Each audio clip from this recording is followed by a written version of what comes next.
Hey everybody, I'm Michael W. Smith. And I am Stephen Curtis Chapman. And you can hear it all at hearitfirst.com. Hey everybody, I'm Michael W. Smith, and I'm here interviewing the one and only Stephen Curtis Chapman, right there. You wrote a song with a very good friend of mine, Jonas Myron, who's just an amazing talent, and it's called Yours. Tell us about that song, how that whole thing came about. Yeah, interesting, I didn't even know Jonas when I wrote that song with him. I didn't know him until the minute we sat down, and I said, hey, I've got this idea. And it was actually in London, England, and I was walking the streets and literally just kind of praying and thinking to myself and talking to the Lord and just saying, gosh, you know, it's so strange to be in a culture that, you know, is so foreign.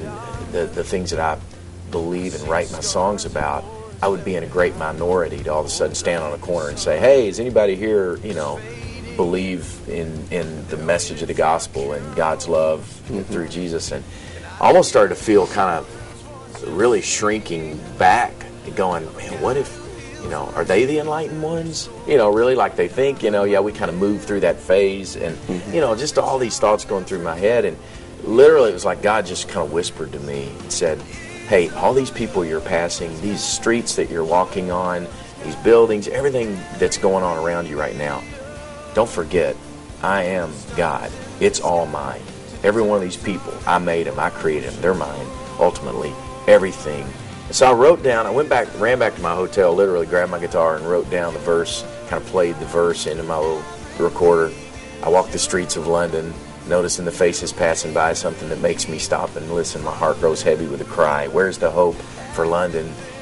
You whisper, and my heart begins to soar as I'm reminded every street in London is yours. You know, and then I thought, man, Uganda. I've experienced that in Uganda. I hear children's voices singing about the hope and that they have, even in this place that's so oppressed.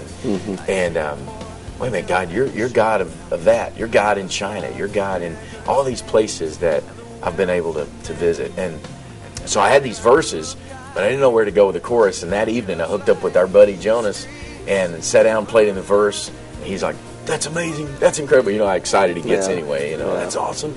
And we wrote the chorus of that song together.